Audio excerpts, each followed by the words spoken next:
तुझ्याकडे time machine आहे? Time machine कशाला हवंय? तो दाखवतो. एक सोपी आयडिया आहे. हा, असं जरा काळोख बिळोख करायचं, एकदम काळोख काळोख. मग थोडस लाइटिंग करायचं आणि ढँटडॅन आलो आपण. बोंबिलवाडी 1942. हा, दोन्ही कोऑर्डिनेट जुळले.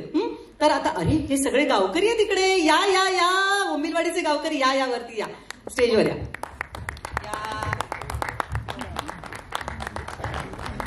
नमस्कार. या या. नमस्कार. नथ काही तुमची त्या काळातली वाटत नाहीये आणि ब्लाऊज सुद्धा फुगेरी नाहीये.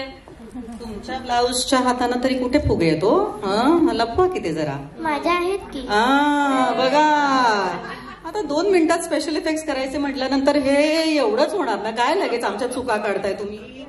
तर वरवंटे काका आणि वरवंटे काकू, त्यानंतर भास्कर, बबन, तू पण आहेस, थांब, कुंडलिनी, कुक. तर बोंबिलवाडीतले सगळे गावकरी आलेत. सगळे आलेत ना?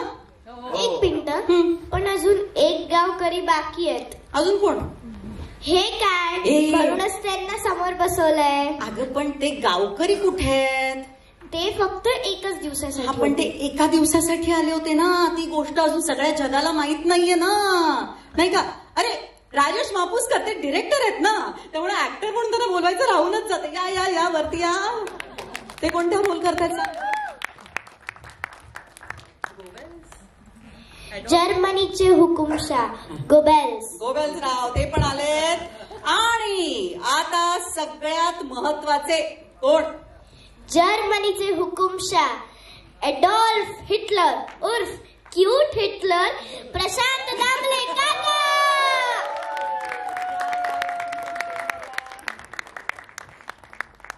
आता कोण राहिलं? अजून एक हिटलर बाकी आहेत ना. कोण हिटलर अजून? या चित्रपटातले हिटलर. कोण? ए त्या निर्मात्या वेळी त्यांना हिटलर नाही म्हणायचं. या या या मधुगंधा कुलकर्णी, या महिला सरपंच, तुम्ही स्टेजवर या. आणि आता बोंबिलवाडीचे पोलीस पाटील म्हणजे कोण? भरत शितोळे काका. बोलवणार? भरत शितोळे काका. त्यांना पण रंगमंचावर बोलूया. आणि आता बोंबिलवाडीची स्थापना करणारी किंवा ती मुळापासून उत्पन्न करणारी एक प्राचीन माणूस. कोण ग? परेश मोकाशी. या या या या. आले सगळे गावकरी आले, पोलीस पाटील आले, महिला सरपंच आले. तर मंडळी आपण इथे जमलोय का ते तुम्हाला कळलं असेलच नाही का? एक मिनिट, बरेच गावकरी समोर पण बसले, त्यांना पण कळायला हवं. अगं त्यांना कळेल, आपण त्यांच्याशी बोलणार आहोत, पण त्याआधी आपण सगळ्यांचं स्वागत करायला हवं की नाही? हा. तर नमस्कार नमस्कार नमस्कार. स्वागतम सुस्वागतम स्वागतम. मुक्काम पोस्ट बोंबिलवाडी या चित्रपटाच्या ट्रेलर लॉन्च सोहळ्यात मी तुम्हा सगळ्यांचं स्वागत करते. सगळे कसे छान दिसताय, अगदी थिएटर आमचं कलरफुल दिसतंय. आणि 1 जानेवारी पासून हाऊसफुल होणार. सर्वप्रथम आपण कुणाला प्रश्न विचारूया? पहिला प्रश्न कुणाला विचारायचा? प्राचीन माणसाला विचारूया. ओके सर, एक प्रश्न काही, हा प्रश्न खूप महत्वाचा आहे बरं का, आणि ह्या प्रश्नाबद्दल आम्ही बाहेर सगळ्यांमध्ये खूप चर्चा ऐकली. तुला काय वाटतं? बरोबर ना? तर हा प्रश्न आपण विचारूया. आम्हाला असं विचारायचंय, आम्ही नाचगा गुम्मा मध्ये होतो, या चित्रपटामध्ये का नाही? पहिला प्रश्न हा आहे नाही का? यामध्ये मी पण आहे. बघ मग 2 वेळा झालं, मग आमचं 2 वेळा का नाही?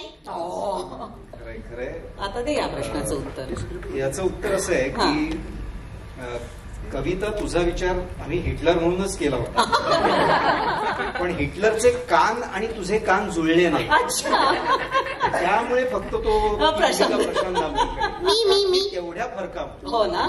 आणि तुझा विचार मी 60 वर्षांच्या वरवंटे काकूंसाठी केला, पण तू जरा मोठी वाटली असतीस म्हणून तुला घेतली. मी ऑलरेडी छोटीच आहे, मी मोठी नाही झाली.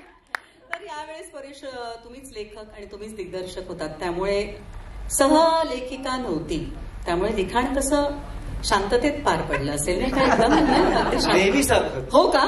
अच्छा, म्हणजे सहलेखिका असली तरी तसं काही फरक पडत नाही, काही फरक पडत नाही. काहीच अच्छा, ओके ओके. भांडणं वगैरे सगळ्या दंतकथा आहे, असं काहीच नसतं. हा किती चांगला अभिनेता आहे बघा. पण म्हणजे ते सहलेखक म्हणून भांडणं वगैरे काहीच होत नाहीत का? दिग्दर्शक निर्माती म्हणून होतात का? नवरा बायको म्हणून होतात? एक मिनिट, आता मी सगळं on record once and for all असं जे म्हणतात इंग्लिशमध्ये तसं बोलून टाकतो की भांडणं अजिबात होत नाही. भांड्याला भांड लागलं तर भांडण होणार ना. इथे मी फक्त एकटाच भांड आहे, ती कापूस आहे ग.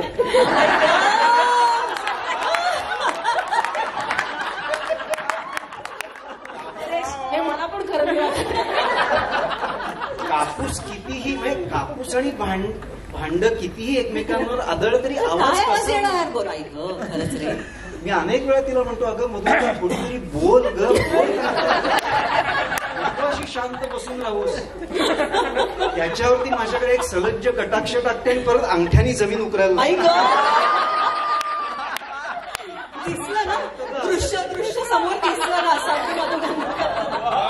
आणि सगळ्यांना पटलंय हे, आणि पटण्याचं हसू आहे असं मला वाटतं. बरं, आता हा प्रश्न आहे मधुगंधाला. तर स्वतंत्र लेखक दिग्दर्शक म्हणून परेश मोकाशी यांचा त्रास, मागण्या वाढल्या होत्या का? हे काय नाही, आज लिहिलेला प्रश्न आहे म्हणून विचारते. ह्या प्रश्नावर माझाही काही विश्वास नाहीये. परेश देऊन देऊन असा किती त्रास देणार? नाही रे, नाही नाही नाही. हा मला विचारायला सांगितलंय म्हणून विचारते, पण मला नाही मनापासून विचारू असं वाटत आहे की परेशचा काही त्रास होता, मागण्या होत्या. पण आता प्रश्नाच्या आज काय प्रशांत त्याची एक हॅलो हा, त्याची एक मागणी नेहमी असते जी आजपर्यंत मी पुरवलेली नाहीये. त्याचीच नाही तर त्याच्या सगळ्या टीमची एक मागणी असते की आम्हाला थोडे अजून जास्त दिवस दे ग शूट करायला. जे ह्या चित्रपटात पण त्यांनी मागितले होते. हो का? पण मी त्याचा राईट हँड जो आहे त्याला हाताशी धरलेला आहे. अक्षय खाडीलकर आमचा आलेला आहे आणि त्याचं आणि माझं साटलोट असल्यामुळे ते नेहमीच कमी होतं, त्यामुळे त्याची मागणी ह्यावेळी पूर्ण नाही झालेली. बरं, आता भरत शितोळे यांच्यासाठी प्रश्न आहे. पोलीस पाटील म्हणजे निर्माते भरत शितोळे यांच्याकडे. तर एका ह्या विचित्र विनोदी चित्रपटात तुमचा प्रवेश कसा काय झाला? विचित्र विनोदी. विचित्र विनोदी म्हणजे सर्वात पहिले तर परेश मोकाशीजी जेव्हा आले तर परेश सरांना बसले आणि ते पहिली लाईन बोलले, तेव्हाच असं वाटलं बस हाच पहिला चित्रपट आम्हाला करायचा आणि हेच करायचं. त्याच्यानंतर जेव्हा त्यांनी पूर्ण सांगितलं तर अतिशय खरंच म्हणजे इतकी छान. तुम्ही जेव्हा आपल्याला पहिली पिक्चर घेऊन येता, पहिला चित्रपट याच्याहून बेटर नाही होऊ शकत जेव्हा तुम्ही, आणि पहिल्या दिवशी वर्षाच्या आपण सर्वांना हसवणार आहे, तर त्याच्यामुळे हा चित्रपट आम्ही छान, म्हणजे वर्षाची सुरुवात अगदी छान होणार आहे.